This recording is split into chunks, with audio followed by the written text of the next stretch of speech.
యేసురాజు నా పేరు, మాది పాలకొల్లు. దేవుడు అనుకోని రీతిగా అన్యులైన మమ్మల్ని ధన్యులుగా మార్చి సేవ పరిచర్య ఏంటో తెలియని వారం. సేవ ఎలా చేయాలో, పరిచర్య చేయాలో పిలవమంటే పిలిచాడు, కానీ దేవుడు సేవ ఎలా చేయాలో, పరిచర్య ఎలా చేయాలో తెలియని మాకు దేవుడే మమ్మల్ని ప్రేమించిన దేవుడు, మమ్మల్ని చేపట్టుకుని నడిపించిన దేవుడు, మమ్మల్ని పోషిస్తున్న దేవుడు.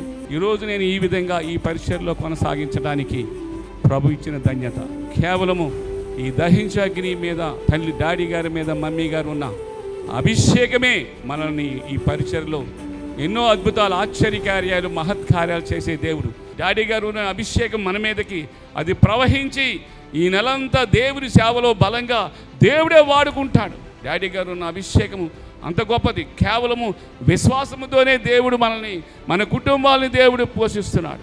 మన మినిస్ట్రీ కూడా అదే విశ్వాసం మీద, మన పరిచర్యలతో ఆయన నడిపిస్తున్నాడు.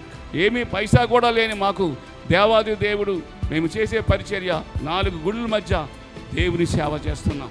దేవుని సేవ చేస్తున్నామంటే ఇది కేవలము డాడీ మీద ఉన్న అభిషేకము మన మీద ఆయనకు వచ్చేట ద్వారా వాటి మధ్యన సేవ చేయడం అనేది అది దేవుని యొక్క కృప మాత్రమే.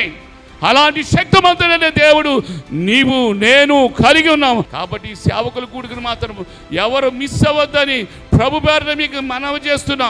మనకిచ్చిన తల్లిదండ్రులు బట్టి, వారికి ఈ మన దహించగ్ని ఫ్యామిలీని బట్టి నేను దేవునికి నేను లెక్కించలేని కృతజ్ఞతాస్తుతులు చెల్లిస్తూ మీరే మహిమ పొందమని దేవుడి కొద్ది సాక్ష్యం దీవించునుగాక.